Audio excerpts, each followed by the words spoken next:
उत्तर प्रदेश बाल संरक्षण आयोग बाल भिक्षावृत्ति और बाल श्रम के खिलाफ कड़ा रुख अख्तियार किया है। मथुरा में बाल भिक्षावृत्ति और बाल श्रम के खिलाफ कार्य समिति तैयार की जा रही है। बड़े स्तर पर बाल भिक्षावृत्ति और बाल श्रम को रोका जाएगा, जिसको लेकर मंगलवार को उत्तर प्रदेश बाल संरक्षण आयोग के चेयरमैन डॉक्टर विशेष गुप्ता ने मथुरा के धार्मिक मंदिरों के संचालक एवं प्रबंधकों और समाज सेवी संगठनों के साथ बैठक लेकर मंदिरों के समय बाल भिक्षावृत्ति करने वाले बच्चों के खिलाफ सुझाव लिए हैं। न्यूज से हुई खास बातचीत में उत्तर प्रदेश बाल संरक्षण आयोग के चेयरमैन डॉक्टर विशेष गुप्ता ने कहा कि बाल भिक्षावृत्ति और बाल श्रम के खिलाफ जल्दी ही अभियान शुरू किया जाएगा। प्रदेश बाल संरक्षण आयोग के चेयरमैन डॉक्टर विशेष गुप्ता 2 दिन के दौरे पर मथुरा पर हैं। उन्होंने यहाँ पर अधिकारियों के साथ में और यहाँ के मंदिर प्रबंधकों के साथ में, समाज सेवी संगठनों के साथ में बैठक की है और विशेष रूप से बाल श्रम पर और बाल भिक्षावृत्ति पर उन्होंने जोर दिया है। कार्य समिति भी तैयार की है और एक बड़ी प्लानिंग इसको लेकर तैयार की है। सर, 2 दिन से मथुरा के दौरे पर हैं, क्या कुछ मथुरा में बाल संरक्षण को लेकर, बाल अधिकारों के लिए क्या विशेष प्लानिंग की जा रही है? देखिए, उत्तर प्रदेश बाल अधिकार संरक्षण आयोग की ओर से मैं इस लगभग 3 दिन के दौरे पर था और कल 26 तारीख को भी मैंने पूरी बैठक की थी। आप सब उसके गवाह रहे थे। आज वर्तमान में दृष्टिकोण ये है कि भारत सरकार और राज्य सरकार, मुख्यमंत्री जी, बाल आयोग, केंद्रीय बाल आयोग सब ये चाहते हैं कि धार्मिक स्थानों पर हमारे बाल श्रम को किस प्रकार से समाप्त करके उन बच्चों को शिक्षा से जोड़ा जाए जी। तो अब स्थिति ये है कि कई बार आपने देखा होगा, तमाम विदेशों की जो शक्तियां हैं वो भारतवर्ष में ऐसे धार्मिक स्थानों पर बाल श्रमिकों को लेकर खराब अपनी प्रस्तुति देती हैं। तो निश्चित तौर पर कहीं ना कहीं हमारी इमेज को बिगाड़ने की कोशिश करते हैं। लेकिन राज्य सरकार और केंद्र सरकार हमारी प्रतिबद्ध है कि किस प्रकार से हमारी बाल संरक्षण से जुड़ी संस्थाएं, आयोग किस प्रकार से सक्रिय हों और ऐसे धार्मिक स्थानों से किस प्रकार से बाल श्रमिकों को हटाया जाए। मथुरा में यहाँ पर बैठक की है, किस तरह के सुझाव आए हैं कि जो मथुरा में बाल भिक्षावृत्ति को लेकर, बाल श्रम को लेकर? आज असल में बहुत जिम्मेदार और बहुत उत्तरदायी से परिपूर्ण सभी मंदिरों के प्रशासक, चाहे द्वारकाधीश हो, चाहे वो बांके बिहारी हो, इस तरीके के सभी सम्मानित जितने मंदिर हैं जिनकी दुनिया में शाख है, ऐसे सभी प्रशासक, प्रबंधक महोदय सब आए थे और उनका सभी का विचार है कि मंदिरों के बाहर ये बाल श्रम किस प्रकार से समाप्त हो। उन्होंने अपनी सहयोग और अपनी प्रतिबद्धता दोहराई है।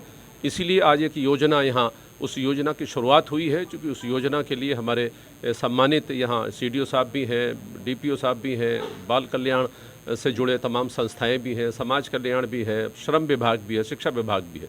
तो सभी के बीच में ये सर्वसम्मति बनी है कि यहाँ सबसे पहले जागरूकता का स्तर बढ़ाने के लिए सभी मंदिरों के बाहर हमारे जो मंदिर के सम्मानित प्रतिनिधि हैं, प्रशासक हैं, प्रबंधक हैं, वो अपना बाहर उसके एक वहाँ फ्लेक्सी लगेगी और फ्लेक्सी न केवल फ्लेक्सी लगेगी बल्कि डिजिटल माध्यम से भी, सोशल मीडिया के माध्यम से भी ये स्पष्ट तौर पर निर्देश दिए जाएंगे, बल्कि निवेदन किया जाएगा कि बाल श्रम ये दंडनीय अपराध है और हम सभी को मिलकर इसको कैसे समाप्त करना है। मथुरा केंद्रित जो सभी मंदिर हैं, जो हमारे मठ हैं, इनके बाहर बाल श्रम ना हो, इसके लिए उन्होंने आज सहयोग के लिए अपनी प्रतिबद्धता दोहराई है।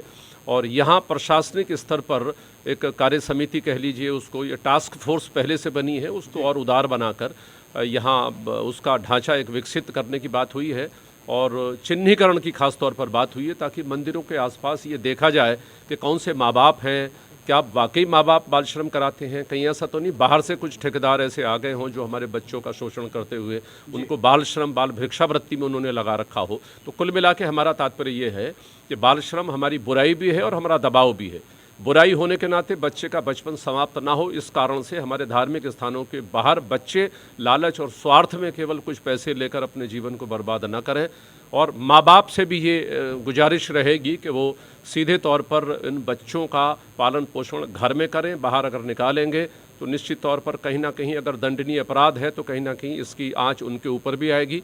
इसलिए हम सभी ने ये सहमति बनाई है कि मथुरा के धार्मिक स्थानों पर बाल श्रम को समाप्त करने के लिए हम इसका जागरूकता करेंगे, हम इसका चिन्हीकरण करेंगे, माँ बाप को समझाएंगे, सभी जितने धार्मिक संस्थान हैं उसके सभी प्रतिनिधि प्रशासकों को साथ लेकर चलेंगे और साथ लेकर चलने के बाद हम कोशिश करेंगे कि जो हमारे सरकारी विभाग हैं उन विभागों से उन योजनाओं का लाभ उनके माँ बाप को भी पहुँचे।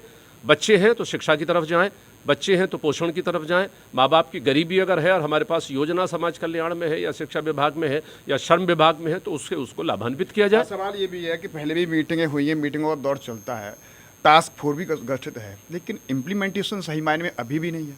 देखिए, आज ये केवल सैद्धांतिक या केवल एक बौद्धिक विचारधारा के अंतर्गत सेमिनार नहीं थी, ये कमीशन ने की है। तो बाल आयोग का तात्पर्य होता है कि संवैधानिक संस्था अगर कोई बात कहती है तो जिम्मेदारी से बात कहती है, न केवल कहती है बल्कि जिम्मेदारी से बात सुनी भी जाती है। तो हमारा काम संज्ञान लेने का है। हमने घटना का संज्ञान लिया है, मथुरा के मंदिरों का संज्ञान लिया है और इस संज्ञान के माध्यम से हम न केवल महिला कल्याण बाल विकास को बताएंगे बल्कि मुख्यमंत्री जी तक इस बात को ले जाएंगे, मुख्य सचिव तक ले जाएंगे। जो भी कार्यवृत्ति होगी उसके इम्प्लीमेंटेशन की जिम्मेदारी यहाँ स्थानीय प्रशासन की होगी। तो जो भी संकेत आज दिए हैं आदरणीय CDO साहब ने, तो मुझे बहुत जिम्मेदारी के साथ उन्होंने सब बातें कही हैं और जिलाधिकारी महोदय के संज्ञान में ये सब बातें आएंगी। मुझे समय मिला तो मैं भी अभी उनके संज्ञान में ये बातें लाऊंगा। इसकी कार्य योजना को प्रशासन और हमारा प्रोबेशन विभाग मिलकर तैयार करेगा और जितनी जल्दी हो सकेगा इसके इम्प्लीमेंटेशन के प्लान तैयार किए जाएंगे। धन्यवाद। बातचीत के साथ रहे उत्तर प्रदेश बाल संरक्षण आयोग के चेयरमैन डॉक्टर विशेष गुप्ता, जो कि मथुरा में उन्होंने आज बाल भिक्षावृत्ति और बाल श्रम को लेकर अधिकारियों के साथ, यहाँ के समाजसेवी संगठनों के साथ में एक मीटिंग की और मीटिंग में उनसे सुझाव लिए कि मथुरा एक धार्मिक नगरी है और इस धार्मिक नगरी में बाल भिक्षावृत्ति और बाल श्रम जैसी कुरीति और एक बड़ी विकृति को कैसे रोका जा सके, इस पर पूरा प्लान तैयार किया जाएगा। आज जो सुझाव लिए हैं शासन को, मुख्यमंत्री को बाकायदा वो भेजे जाएंगे। उसके बाद एक कार्य समिति तैयार की जाएगी और शासन के निर्देशों के अनुरूप फिर जो कार्य योजना तैयार होगी उसे इम्प्लीमेंट कराया जाएगा। बाल भिक्षावृत्ति और बाल श्रम को पूरी तरह खत्म किया जाएगा। न्यूज़ पर्सन संतोष सिंह के साथ गोविंद भारद्वाज।